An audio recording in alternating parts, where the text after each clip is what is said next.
Lydia's shocked face really looked like she got caught, but she trying to play it off by looking shocked.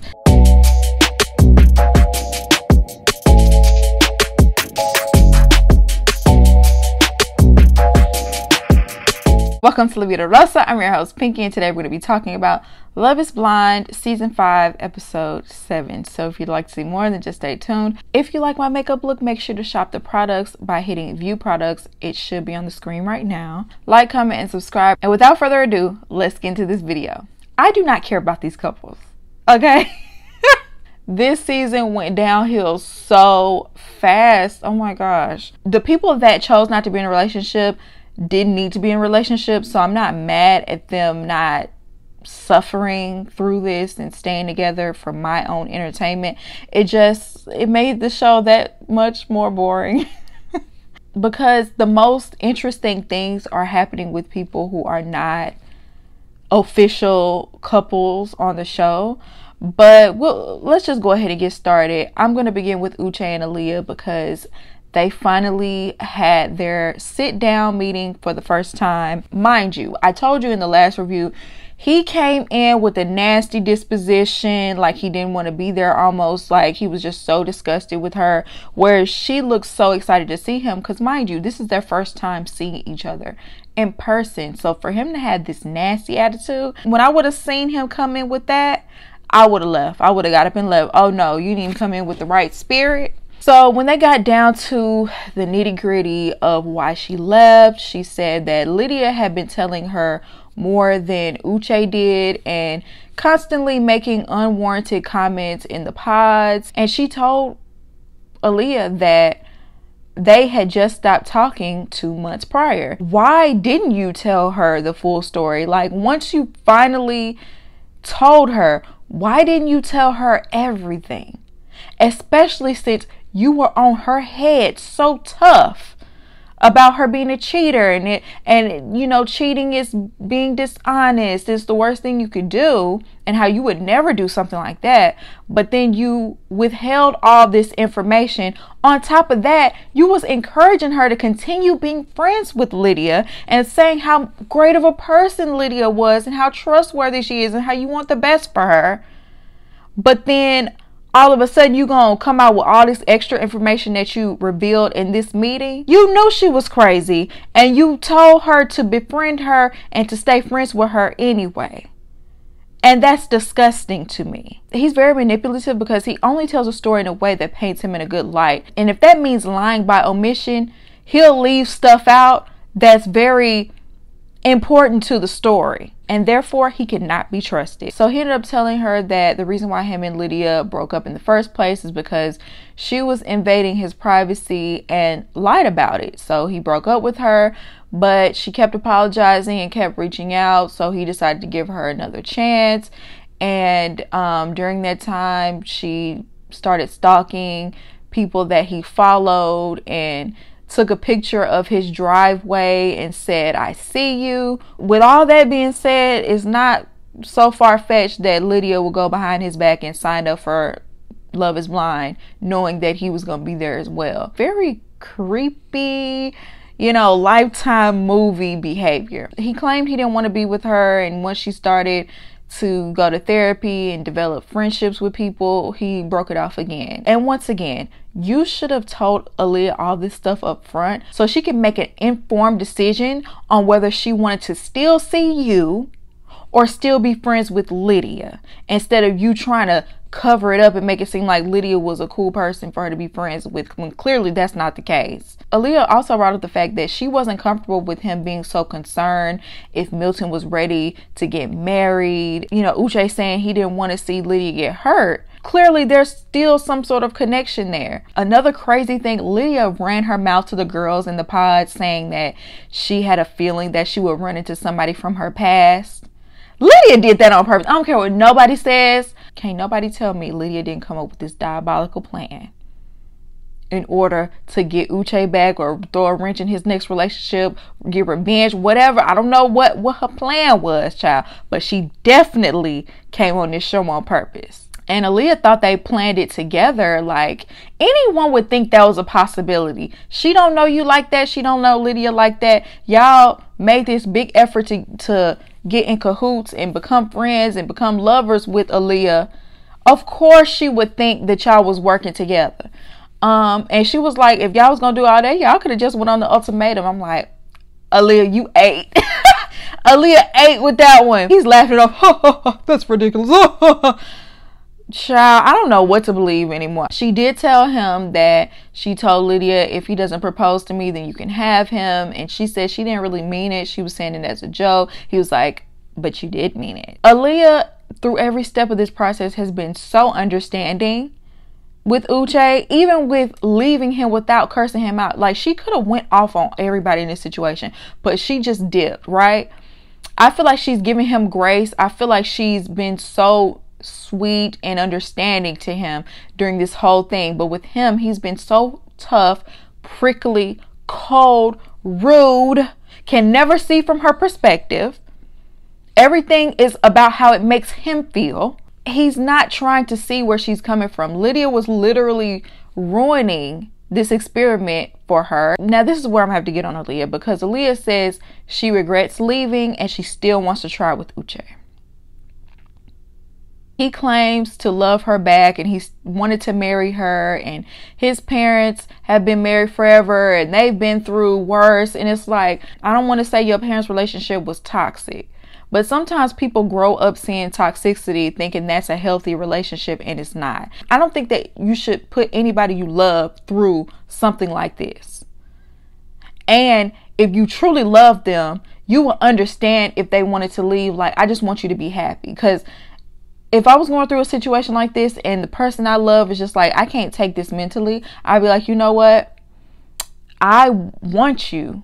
I love you. But if you're happier without me, I'd rather just see you go. You know what I'm saying?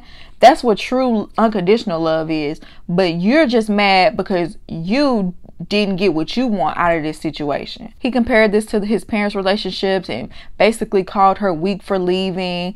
And, you know, he brought up the fact that, you know, she followed him on social media, then unfollowed, and then she sent a voice message to him and deleted it before he even got a chance to respond, and then blocked him again. And he had to sit on her page and check back, waiting on her for days for her to unblock him.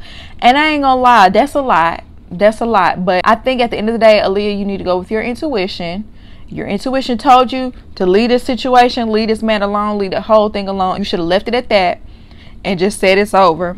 Because you showing up today, this man only showed up so he can dunk on you, because his ego was bruised in this whole thing. He felt embarrassed. He showed up just so he could rub all of this in your face. And, you know, even with that being said, you still dodged the devil.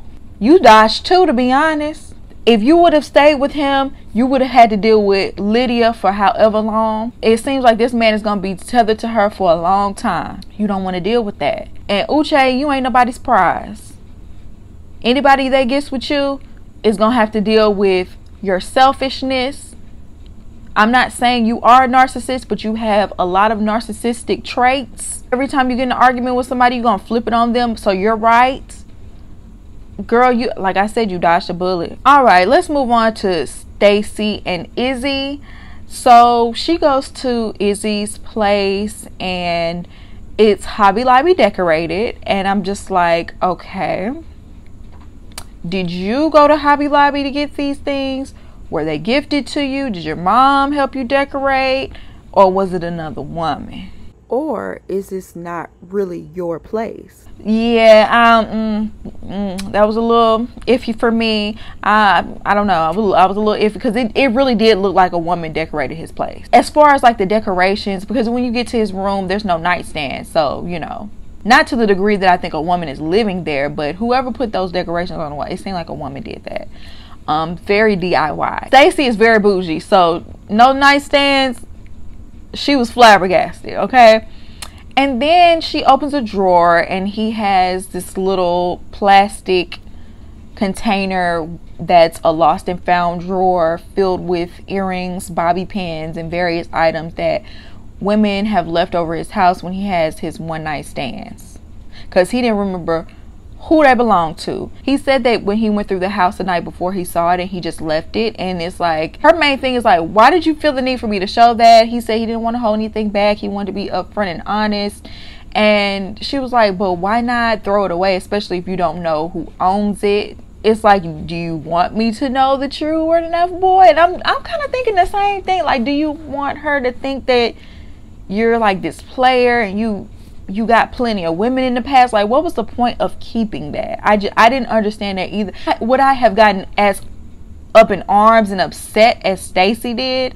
Not necessarily, but it would be a cause of like, well, why did you do that? And so then we get to the kitchen and she sees that he only has styrofoam plates and plastic red Solo cups, and she's like, so if you were to cook me dinner, you wouldn't give me a proper plate and silverware to eat with? And he's like, no, like whenever I have a woman over, she eats from these things as well.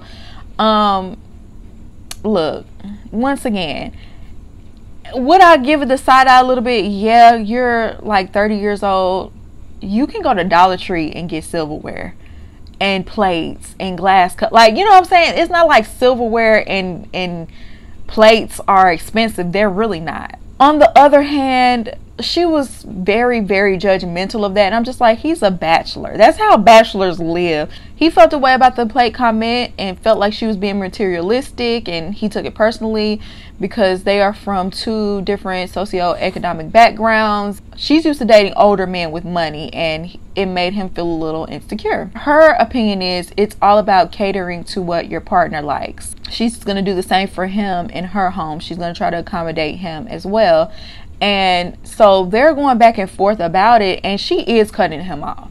Like, every time he gets ready to open his mouth and says a few words, she's cutting him off. And he simply was like, stop cutting me off. I guess she had it up to here, child. She kind of like flipped and stormed out, went outside and was pouting, child. He walked out after her, was hugging her. She was like, I just want to go home. And he was like, I'm going to fight for this relationship. We're not going to do this. And she said she's never had a man do that for her. And Stacey threw a tantrum, and I'm just like, it was not that serious. It was not that deep. You was kind of making a big deal out of nothing for this whole trip to his apartment. It just didn't have to be all of that. And she was acting a little neurotic. And I was just like, girl, where's all this coming from? Later on in the episode, they say that, you know, she ended up cooking for him that night. And he told her, you know, they were going to sit there until they worked it out. And they did. So they ended up working it out well enough for him to go meet her family.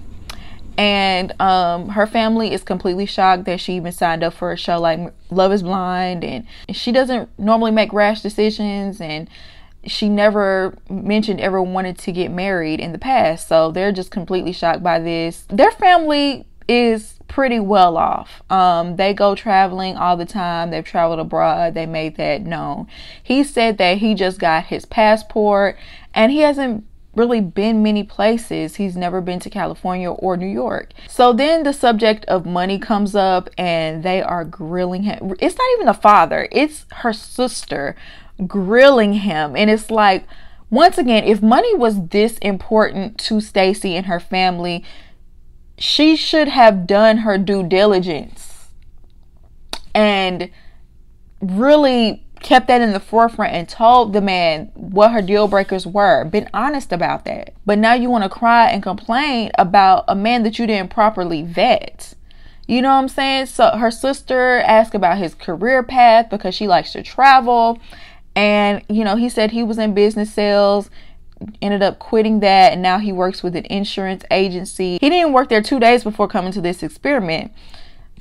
And then her sister was like, you still have a job, right? It was like, The sister was like really nailing into the financial aspect. And I'm not mad necessarily at asking the questions. You could tell the whole family was looking at Stacey like, why you bring this broke man up in this house? You already know what our standards are. And even later on, when the dad had a conversation about finances with him, just was letting him know like Stacey likes to live a certain way. She likes the luxury, the glamorous, the flossy. That's the way she liked to live. She did just buy this expensive house, and if she has to replace that HVAC, it's gonna be $20K, and if you can't do it, it's gonna fall on me. I just don't know if Izzy gonna be able to cover everything she wants, and I don't think Stacy's gonna be all the way happy with his finances, since he want to go 50-50 with every single aspect. It don't seem like the daddy down with that either. I just don't think this is gonna work. I don't. All right, let's move on to Milton and Lydia. So he ends up meeting her mother and brother, and it seems like her mother really doesn't speak much English, so the brother had to translate. Y'all, I ain't gonna lie, like, I wrote down notes, but I low-key forgot. I wasn't paying attention to this much at all. I think they want to have 3 kids. They talked about her being loud everywhere she goes. She constantly has to be the center of attention. The brother brought up the fact that she's bossy and demanding. He said, I already know, I'm getting enough of that. She told everybody how messy he is. Like, I felt like that was a bit much. You didn't have to say all that. The mother gets very emotional. She just wants her daughter to go ahead and get married and find somebody and settle down with somebody that loves her. And her family does seem like it's very close, and that's something that he's wanted in the past. And they, you know, invited him to the family, and that was such a cute, heartwarming moment. If it wasn't Lydia. Her family seems nice enough, but child, all this stuff we know about Lydia, I just can't. I just, once again, do not believe that this relationship is going to last. So finally we have the little party that they threw. A majority of the people from the pods came, and obviously this is where all the mess goes down. So they were talking about JP and Taylor breaking up, and I think his name is Carter, said that he feels like JP is like Captain America with all this red, white, and blue, and would love it if his daughter would date someone like him. And it's like, okay, but did JP tell you the whole story? You don't even know. Like, he was trying to make it seem like Taylor was giving up on a relationship before it even started. And it's like, you don't even really know what went down. And you only know JP's side of it. JP probably way more talkative with you than he was with the person he's supposed to be in a relationship with. I'm not mad at Taylor for not wasting her time. Like, y'all don't even know what y'all talking about in that conversation. By the way, JP, Taylor, and Aaliyah didn't even show up at all. It was pretty much everybody else but them. Whenever Johnny walked in, Stacy is giving a mean mug. She turning her nose up. She's mad, child, because she heard about Johnny talking crap about her behind her back. And she was shocked because, you know, they were cool in the pods, and, you know, she was being very empathetic of her feelings, knowing that they were dating the same guy. But to hear that she was talking about her, she was like, you know, not feeling that. But then one of the girls said that she wished that she defecated in the cookie so that she could give it to Johnny. And I ain't gonna lie, I lost a little bit of respect for Stacy, because even though Johnny, you know, she's annoying, not my favorite, but that's like gutter butt behavior. Like, why did you feel the need to say that? Whatever she did wasn't that deep, was it? Like, you ended up with Izzy. Who cares? So sadly, we find out that Chris decided to be in a relationship with Johnny after all. They met each other in the airport, and it's like, even after that deception, after you found out that she was telling you one thing and telling Izzy another, you thought that would be a good idea. I see why women walk all over you. That was such a disappointment, but you can't save those who don't want to be saved, child. So then Izzy decides to pull Johnny to the side. And I feel like this was another pointless conversation. Like, when he pulled Lydia to the side, there was no need for that. Like, why do you feel the need to pull Johnny to the side to say anything? So he ends up calling her out for telling Chris one thing and telling him another. And honestly, like I said, this conversation was pointless because none of that should matter at this point. But I'm also not mad at him calling her out, because somebody need to call her out about it, okay? Chris ain't gonna do it. Chris already decided he wanted to be in love with her. So I'm not mad at her being called out. I just don't understand where the animosity was coming from and why he was getting so hype about it. But I'm gonna tell you, I think he's really mad because possibly he heard that she put his credit score out there. Because if Stacy heard that she was talking crap about her, I'm pretty sure somehow Izzy heard that she was putting out his credit score too. So I think that's really where this was coming from. Obviously, she tried to lie her way out of it, and he wasn't having it. She said at the end of the day, she was right because both of them are emotionally volatile. And I ain't gonna lie. Yeah, you probably was right about that. So this is where he starts getting really nasty. He told her that everybody thinks that she's sketchy, and he's glad he didn't choose her because of everything that he heard. And you know, he wasn't really giving her the opportunity to speak. Now, I ain't gonna lie, she was trying to lie. So I could kind of understand why he didn't, you know, want to hear her lies. But you know, if y'all are going to have a conversation, at least let her get her side out. And he didn't. And I wasn't mad when she got up and left because he was doing too much. But then she ran to Chris crying, told him that Izzy said that she doesn't deserve Chris. And I don't know. I'm still not convinced that she's not using Chris. This is the same person who got married to a man that wasn't even in love with him. So she's capable of doing this type of thing. So Izzy ran back to Stacy like a little schoolgirl who won her first argument for the first time, all hyped, trying to tell her what happened. And Stacy was like, okay, that's it? Like, she was like, that's all that happened? Why are you so hyped? I would be so turned off by that. Like, I just don't understand why he felt the need to do that. At first, I thought Stacy put a battery in his back. But when she reacted the way she did, I was like, no, this is Izzy being messy. All on his own. So then Uche walks in, and low-key Lydia's eyes lit up, but she did her best to contain it. But Lydia lit up when Uche walked in. It's like her antennas went up, right? She could barely hide it. So he ends up coming over to her and asking her to have a conversation with her. And she was like, okay, I'll talk to you if I have to. And he was like, oh, you don't have to. She's like, oh, no, we can talk. She was waiting on this child.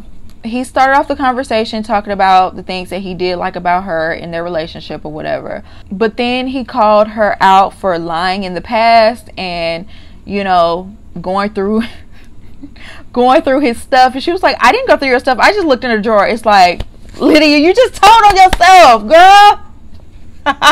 She couldn't even help it. But she was trying to make it seem like she wasn't doing these stalkerish things when it's so clear that you were. And so as he was like spilling her tea or whatever, she was trying to overtalk him so he couldn't make his point. And at one point she got up and tripped over the chair, almost fell, trying to escape this accountability. At some point, Milton comes in very passive aggressively and says that they have plans in 10 minutes. Uche's like, well, can we finish this conversation? He's like, okay, goodbye. Milton, I don't know what Lydia is looking for Milton to do, but he's not going to get up and fight for your honor. That's just not his type. Like, he's very passive aggressive. He's not going to do that. I feel like that's the best that he could do when it comes to confrontation, child. So then when Milton left, Uche brought out the receipts of her basically stalking the women that he follows. The women showed him several screenshots of Lydia looking at all of their stories, and Lydia's shocked face really looked like she got caught, but she trying to play it off by looking shocked. And, you know, basically he's calling her out about that. She's like, oh, I don't know the algorithm. Lydia, just admit it, just own it, just be real, you got caught. And then he brought up the driveway picture, which does seem kind of creepy, but apparently Lydia said that they were already in conversation, and she claimed that she just so happened to pass his house and she took a picture of the driveway. Either way, it's a little creepy. Don't be taking pictures of my place talking about I see you. That's stalkerish. It is. And then she dropped the bomb that he cheated on her while they were in a relationship. And see, that's why I don't like you, Uche. That's why I can't never truly be on your side, because you never tell the story straight if it makes you look bad in any way. You always have to play the innocent angel, but never talk about the part you played. And I cannot respect that. That is not taking accountability. And you always try to make other people take accountability, but you don't take accountability for the part you play in situations, and I can't respect it. So she threw that out there, and he's steady showing receipts of her stalking him or whatever. And so she decided to storm out screaming and shouting and Milton. She calling Milton's name like she his mama or he's a dog or something like that. Why she called him like that? At the very end, we see a cliffhanger of him pulling Milton to the side. I guess he's gonna expose her or whatever. But my whole thing is, I see some people online blaming Uche for Lydia's behavior. Oh, he drove her to this because he cheated on her. Is it traumatic for someone to cheat on you? Yes, it is. Will it break your heart? Yes, it will. But if someone cheats on you, leave them alone. Block them from everything. Cut them off. Set that boundary and move on with your life. But to stalk people that he follows and sign up for a show knowing that he's coming on here allegedly. Even Uche said that he has a feeling that's what she did. To do all of that in response to this man cheating on you, you already had a few screws loose. We can't put all of that on Uche. Yes, Uche, we're going to make Uche take accountability for his part. Yes, we are. But the stalker behavior, that's on Lydia. Because we cannot forget what she did to Aaliyah too. She went out of her way to befriend Aaliyah knowing that she had no intentions on really being friends with this girl, and she was going to try to throw a wrench in that relationship. You could have left him, but you decided to stalk instead. I don't have no respect for that either, okay? But y'all let me know what y'all think down below. Do you agree with me? Do you not agree with me? I'd love to hear your opinion, and I hope you enjoyed this video. I'll see you in my next one. Peace.